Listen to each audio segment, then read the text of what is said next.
Mtu ni mwizi, ni mchungaji mkora wa kiroho kwenye ulimwengu wa roho. Ni mkora huyo jamaa, ni mkora kweli kweli. Na akisimama dawa akasema receive, akiongea malaika wanaongea. Unaonaga watu ni waovu lakini wanatamka madhabahuni watu wanapokea. Paulo anasema hivi, na mimi nipambane sana, ni utese mwili wangu kiasi kwamba nisiwe ni mtu naandaa wengine kwenda mbinguni na mimi nikawa ni mtu wa kukosa. Maana yake kumbe unaweza ukaandaa wengine wakafika heaven and then wewe ukabaki ukaenda hell. God forbid in the name of Jesus. Amen.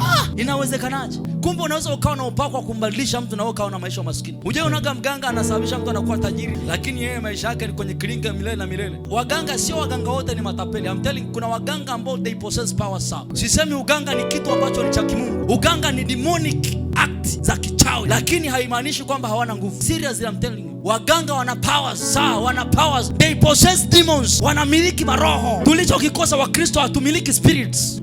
Unakuta apostle anamiliki roho ya hekima, ana roho ya maarifa, ana roho ya kibali, ana roho ya neema, roho ya mamlaka, ana roho ya kukubalika, ana roho ya utajiri, ana roho ya ushindi, ana roho ya kuinuka, ana roho ya kuketi na wakuu. Hizi ni roho namiliki mimi. Nikifika mahali ambapo wakuu hapo na activate the spirit of high. Na kama mahali ambapo wakuu wanakaa. Nikifika mahali ambapo natakiwa kuongea na activate roho ya hekima na roho ya kibali. Nikifika mahali ambapo kuna biashara na activate roho ya utajiri. Na badilika kutokana na mazingira.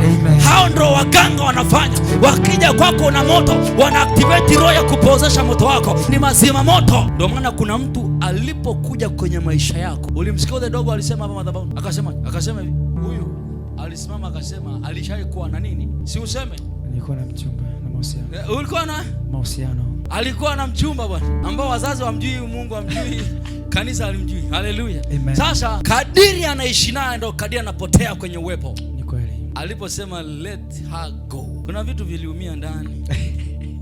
Kuna nao alijisikia sio sawa, lakini kwa sababu ya kesho kubwa anayoitazamia ilibidi avipoteze. Amen. Ndio maana hata sadaka inayopendeza Bwana, kuna namna itakuumiza huko ndani. Kuna namna kama sadaka ya Mungu ni moyo uliovunjika, inakuvunja vunja sana, inakufanya uone kwamba hakuna namna nyingine, I have to give this. As mtu akiwa na upako huu anaweza akawa na upako wa ndani, the anointing within, na asiweze kumwombea mtu akapona. Ni kweli. Na anaweza akatamka jambo na lisitokee, ila ule upako unamsaidia yeye.